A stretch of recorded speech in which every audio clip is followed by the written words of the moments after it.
পারবি না, বাইরে আমার ঘর থেকে, বাইরে।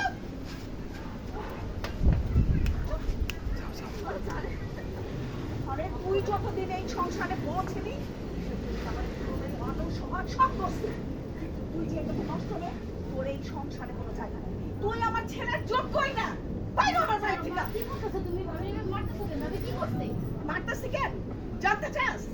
তোর সুজন ভাই সেদিন যা কইছিল সেগুলোই সত্যি। মা তুমি যদি এগুলি বাবানের বাড়ি থেকে বের করে দাও, মানুষ তো খারাপ বলবে। দেখে কি বলবে? বাবানের ডাক দিয়া তুমি তার হাতে তুলে দাও। ঘরে যদি এখন বাড়ি থেকে বাইর করে দেই তাহলে মান সম্মান সব কিছু। আমি ওর বাপেরে আনার ব্যবস্থা করতেছি, আমি অক্ষণে যে ওর বাপেরে আনার ব্যবস্থা করতেছি। যা মা, মাফ করে দিও আমার, আমার একটু বোঝার চেষ্টা কর মা। আমি ইচ্ছে করে শোন, তোর এই পায়ে ধরা কোনো কিছু হইব না, বুঝছো? তোর মতো একটা নষ্ট মেয়ের সাথে আমার ছেলে সংসার করবো না, তোরে আমি একদিন বলছি না? হ্যাঁ? তোর মতো এই নষ্ট মেয়ের কান্নাকাটিতে এই সংসারে কারো মন গলবো না, কারো মন গলবো না, বুঝছো? আচ্ছা